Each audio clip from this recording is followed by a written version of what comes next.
Piff, and I want to spend a few minutes telling you about the plants and animals of Germany and Austria. Germany and Austria are two countries that border each other in the middle of Europe, and they're fairly similar when it comes to the plant and animal life. And they're surprisingly similar to some of the things we have here. The reason for that is about 500 years ago, Columbus and then other explorers came to the New World, and they brought back to Europe things, animals, and plants from the United States and other parts of the Americas. And then following them came colonists and settlers, and they brought with them plants and animals from Europe to America.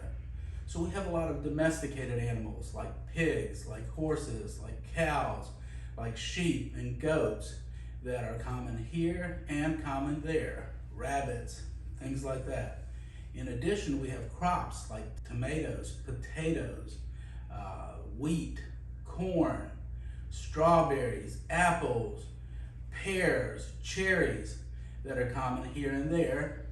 And then there are also trees that are common. Now, some of those were here and there already, and some were brought over, like the apple trees.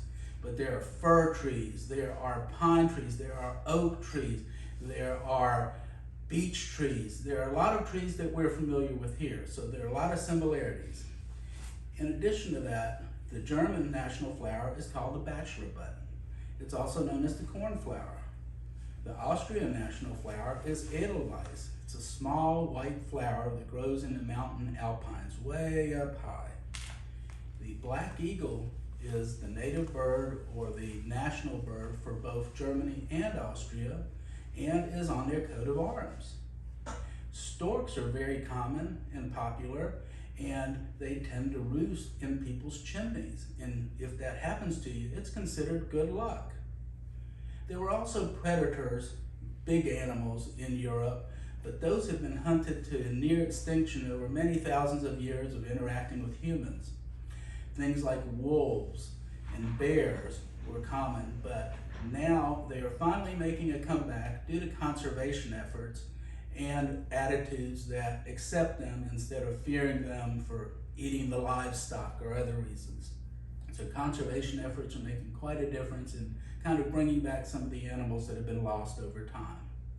So in summary, if you go to Germany, if you go to Austria, what you're going to find is that there's lots of animals and lots of plants that look very familiar because they're not only here, they're over there also. Thank you very much.